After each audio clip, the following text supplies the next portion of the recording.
explore that more? I mean, we're facing this new disease which is coming out, the Swine? swine flu. Oh, that's just rubbish. I mean, that is really rubbish. You know, it's not the swine flu that's dangerous, it's the injections. Because it's supposedly, it's not only swine, but it is human virus mixed with swine virus, mixed with bird virus. And of course, behind the whole thing is to diminish world population, because it's very toxic, and to get milliards and milliards and milliards into the pockets of those who put them out. Rumsfeld is an owner also in one of the big drug companies. And since they want to diminish the population, so they start saying that children and pregnant women are the first ones. Eliminate the next generation. So you've been trying to alert certain governments about this? Not governments, but I have written information to Finland, because I don't think it's going to work.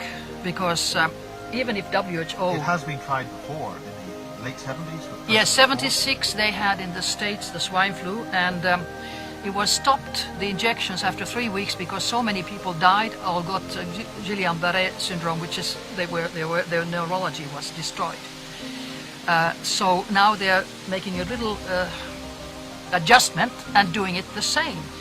And before that, they have also made sure in the States that people don't get compensation for the damage in their health, because previously, 76, they had to pay big amounts, like, you know, in the States their compensation is big when you destroy somebody's health.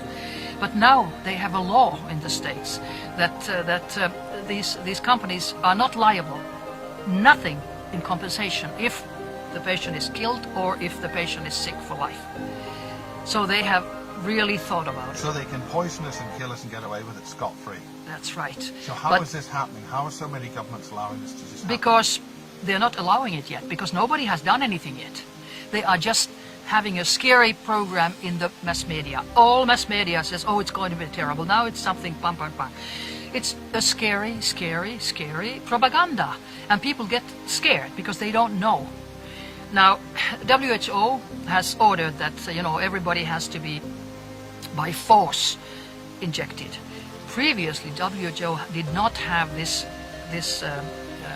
ability to tell them to force any government, because it was only recommendations. But it was 97, 98, I recall, that they signed with 194, was it, states about that if there's a pandemic, you know, real serious pandemic, so then they give an order.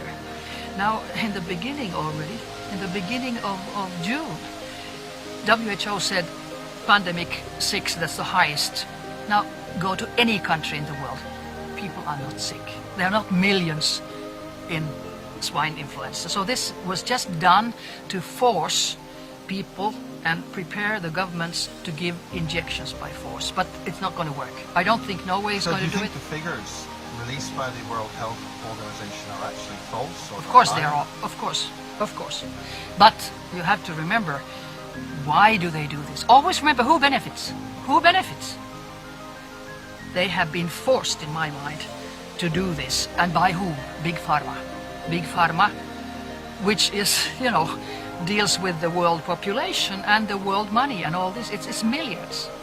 So what's the ultimate strategy, do you think, that's happening with this? What's their target? What's their intent? The target is to get rid of so many people as possible and to get as much money for them as possible.